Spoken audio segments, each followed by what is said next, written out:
তাদেরকে মহাপ্রভু বলছেন এক মাস, মাত্র এক মাস 3 বার প্রণাম করো, ত্রিসন্ধ্যা। আমরা জানি যে একটা সন্ধ্যা, কিন্তু না, ভারতীয় আধ্যাত্মিক সাধনায় বলা হয়েছে ত্রিসন্ধ্যা। সে নারী হোক আর পুরুষ হোক, বালক হোক বালিকা, এ আইন সকলের জন্য, বিধান নিয়ম সকলের জন্য। 3 বার প্রণাম করুন, সন্ধেবেলা একটু হাতে তালি দিয়ে কীর্তন করুন। 1 মাস পরে এইবার আর করবেন কি ছেড়ে দেবেন, এটা আপনি চিন্তা করবেন। আপনি তাড়াতাড়ি রেগে যেতেন, ক্রোধ করতেন, দেখবেন প্রণাম করা শুরু করুন, আপনার ক্রোধ কমে যাচ্ছে। এই জন্য সব কিছুর আগে প্রণাম।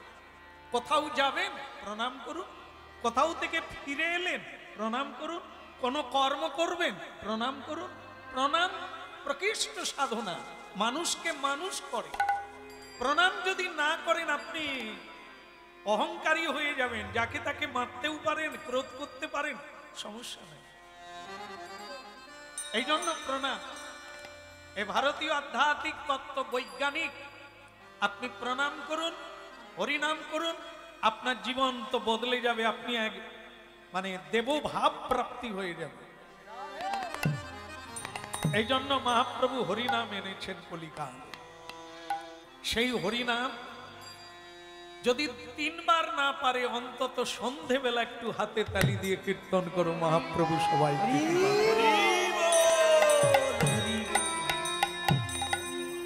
এমন দুর্লভ মানব জন্ম, এমন দুর্লভ মানব দেহ, পাজিয়া কি করো ভাবনা কেহ, এমন দুর্লভ মানব দেহ, পাজিয়া কি করো ভাবনা কেহ, এমন দুর্লভ মানব দেহ, পাইয়া কি করো ভাবনা কেহ, দুর্লভ মানব দেহ, পাইয়া কি করো ভাবনা কেহ,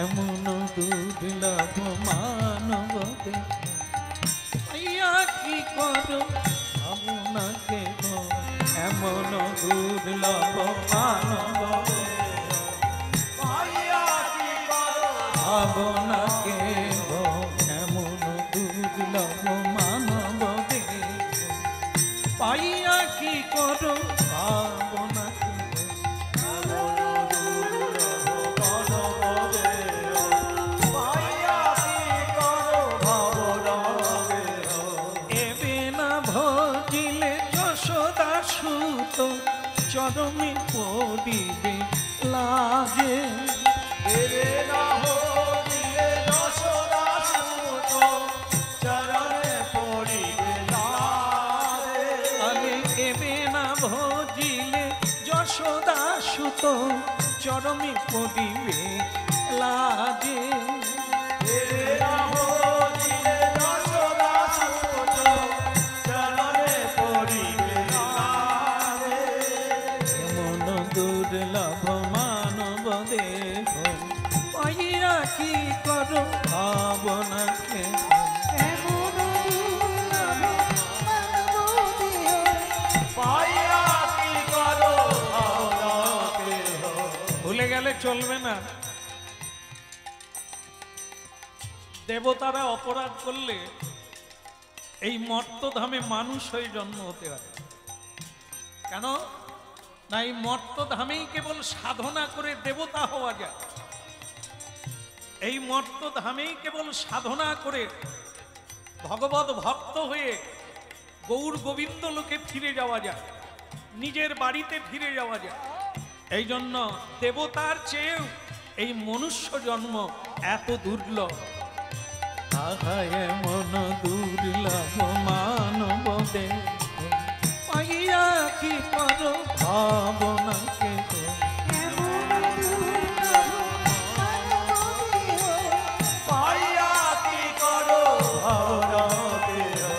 এবে না ভজিলে যশোদা সুত চরমে পড়িবে লাজে এবে না ভজিলে যশোদা সুত চরণে পড়িবে লাজে এবে না ভজিলে যশোদা সুত চরমে পড়িবে লাজে এবে না ভজিলে যশোদা সুত চরণে পড়িবে লাজে এমন দুর্লভ মানব দেখো পাইয়া কি করব ভাবনা কেহ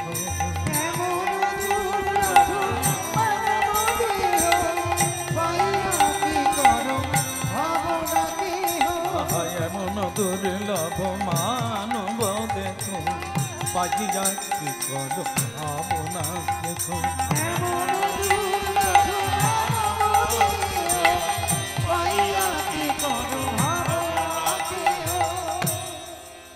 আজকে যেহেতু মন্দিরের প্রতিষ্ঠা শুনতে হবে মন দিয়ে ওই মন্দিরের চেয়ে একটা বড় মন্দির আছে আগে তার প্রতিষ্ঠা করতে হবে ওই মন্দিরের চেয়ে একটা বড় মন্দির আছে সেটা হলো মানব দেহ মন্দির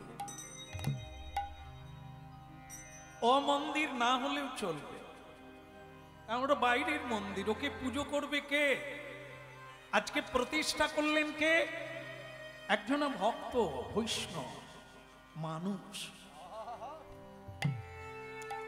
তা সেই মানুষ যিনি মন্দির প্রতিষ্ঠা করতে পারেন ভগবানকে প্রাণ দান করতে পারেন সেই যোগ্যতা অর্জন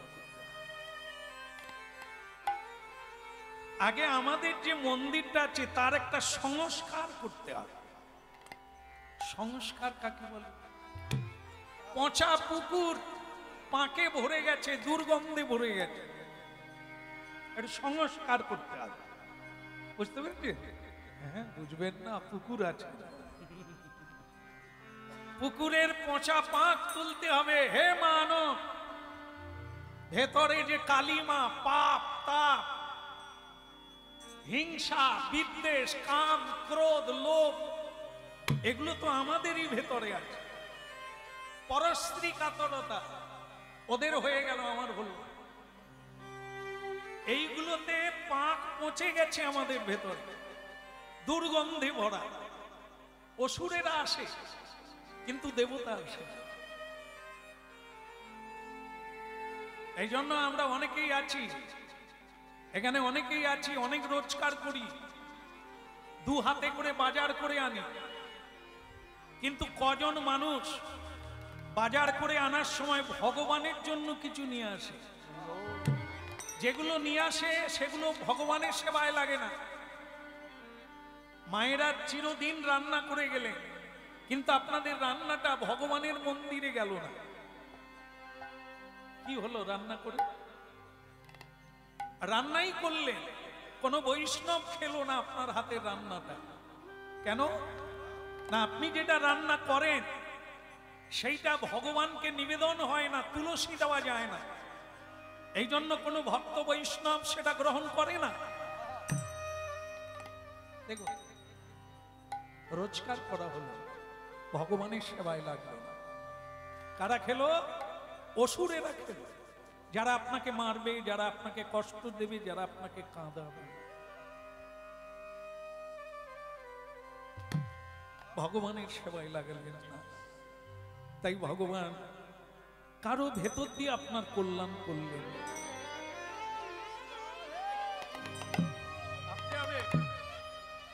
ভাবতে হবে একজন মা কাঁদছে আমার ছেলে আমায় গালাগালি করলো যাকে আমি জন্ম দিলাম একজন বাবা কাঁদছে সারা জীবন খেটে খেটে ছেলে মেয়েদের লেখাপড়া শেখালাম আমাকেই কাঁদালো এক মুঠো খেতে দিল না হে পিতা হে মাতা, বড় ভুল জায়গা আপনি অজায়গায় দিয়েছে। তাদেরকে কৃষ্ণ ভক্তির পথ দেখান না,